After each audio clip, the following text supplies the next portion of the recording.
നമസ്കാരം. BMC news live കൊച്ചിയിലേക്ക് സ്വാഗതം.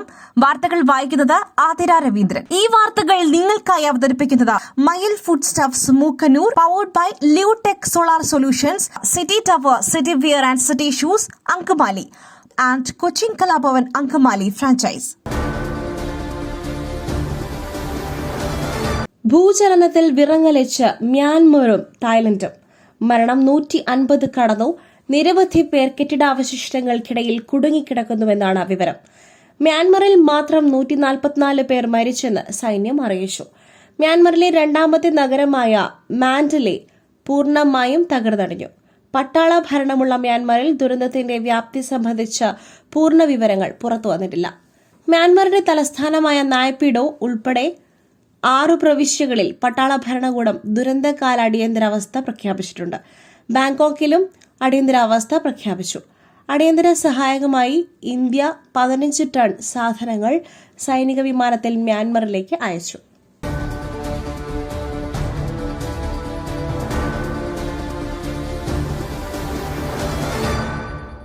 സെക്രട്ടേറിയറ്റിനു മുൻപിലെ ആശാ വർക്കേഴ്സിന്റെ രാപ്പകൽ സമരം 48ാം ദിവസത്തിലേക്ക് കടന്നു. 3 പേരുടെ നിരാഹാര സമരം 10ാം ദിവസത്തിലാണ്.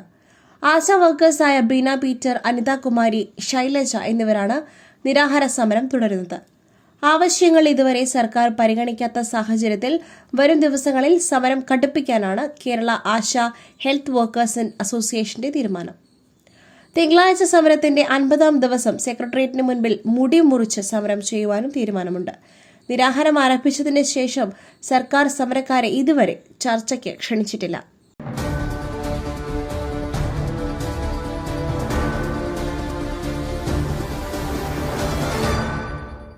ഈ പ്രസരിപ്പ്, ആരോഗ്യം, എല്ലാത്തിനും അടിസ്ഥാനം ചിട്ടയായ ആഹാരരീതിയാണ്.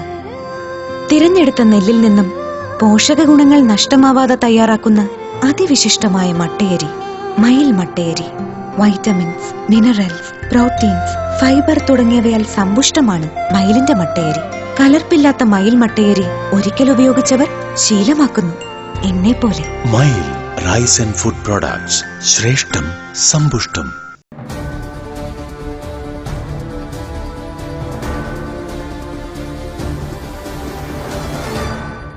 കർണാടകയിലെ കുടകിൽ ഭാര്യയെയും മകളെയും ഉൾപ്പെടെ 4 പേരെ കുത്തിക്കൊന്ന മലയാളി പിടിയിൽ. വയനാട് തിരുനെല്ലി ഉണ്ണിക്കപ്പറമ്പ് ഊരിലെ ഗിരീഷാണ് പോലീസ് പിടിയിലായത്. ഗിരീഷിന്റെ ഭാര്യ നാഗി, മകൾ കാവേരി, ഭാര്യയുടെ മാതാപിതാക്കളായ കരിയൻ, ഗൌരി എന്നിവരാണ് കൊല്ലപ്പെട്ടത്. വ്യാഴാഴ്ച കൊല നടത്തിയ ശേഷം രക്ഷപ്പെട്ട പ്രതി വയനാട് തലപ്പുഴയിലാണ് പിടിയിലായത്. ഇയാളെ കർണാടക പോലീസിന് കൈമാറി. കുടുംബത്തെ കാണാത്തതിനെ തുടർന്ന് പരിസരവാസികൾ നടത്തിയ അന്വേഷണത്തിലാണ് വീട്ടിൽ മൃതദേഹങ്ങൾ കണ്ടെത്തിയത്. കുടുംബ വഴക്കാണ് കൊലപാതകത്തിൽ കലാശിച്ചത് എന്നാണ് പ്രാഥമിക നിഗമനം.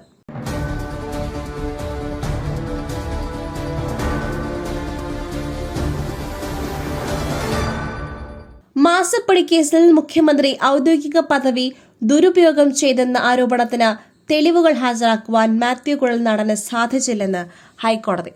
അന്വേഷണം നടത്താനുള്ള മതിയായ തെളിവുകൾ ഹാജരാക്കുവാൻ ഹർജിക്കാരന് കഴിഞ്ഞില്ല.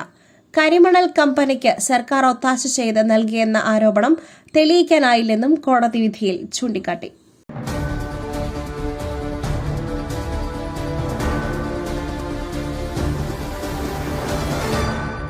പൂനെയിൽ ജോലി ചെയ്യുന്ന കർണാടക സ്വദേശിയായ സോഫ്റ്റ്വെയർ എഞ്ചിനീയറെ ലഹരി കലർത്തിയ പാനീയം നൽകി കാമുകനും സുഹൃത്തുക്കളും ചേർന്ന് കൂട്ടബലാത്സംഗത്തിന് ഇരയാക്കിയതായി പരാതി.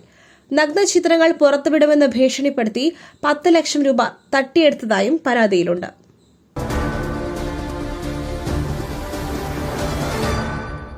കോട്ടയം ഗവൺമെന്റ് നഴ്സിംഗ് കോളേജിൽ 6 ഒന്നാം വർഷ വിദ്യാർത്ഥികളെ മാസങ്ങളോളം ക്രൂരമായ റാഗിങ്ങിനിരയാക്കിയ സംഭവത്തിൽ കുറ്റപത്രം കോടതിയിൽ സമർപ്പിച്ചു. കേസെടുത്ത് 49ാം ദിവസമാണിത്. സീനിയർ വിദ്യാർത്ഥികളായ 5 പേർക്കെതിരെയാണ് റാഗിംഗ് നിരോധന നിയമവും ഭാരതീയ ന്യായ സംഹിതയും അനുസരിച്ചുള്ള വിവിധ വകുപ്പുകൾ ചേർത്ത് ഏറ്റുമാനൂർ ജുഡീഷ്യൽ മജിസ്ട്രേറ്റ് കോടതിയിൽ കുറ്റപത്രം സമർപ്പിച്ചത്. പ്രതികൾ റിമാൻഡിലാണ്.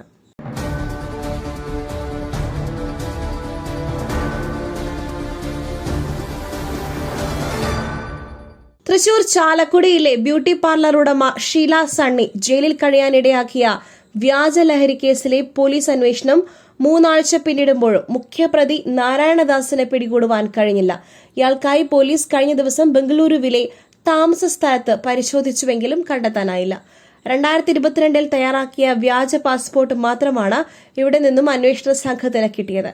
കഴിഞ്ഞ വർഷം ഫെബ്രുവരിയിലാണ് നാരായണദാസിനെ കേസിൽ പ്രതി ചേർത്ത് എക്സൈസ് ക്രൈംബ്രാഞ്ച് കുറ്റപത്രം നൽകിയത്.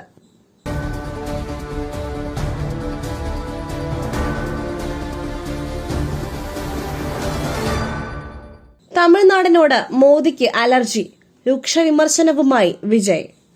നിയമസഭാ തെരഞ്ഞെടുപ്പ് പോരാട്ടം DMKയും TVKയും തമ്മിലാകുമെന്ന് അവകാശപ്പെട്ട വിജയ് ആരെയും പേരെടുത്ത് വിമർശിക്കുവാൻ പേടിയില്ലെന്നും സ്റ്റാലിനെയും നരേന്ദ്രമോദിയെയും ഉന്നമിട്ട് വ്യക്തമാക്കി. TVKയുടെ ആദ്യ ജനറൽ കൌൺസിലിൽ ദ്വിഭാഷാ നയം ഉൾപ്പെടെ 17 ആവശ്യങ്ങളുള്ള പ്രമേയവും പാസാക്കി. മറ്റൊരു വാർത്തയുമായി കണ്ടുമുട്ടുന്നതുവരെ നന്ദി, നമസ്കാരം.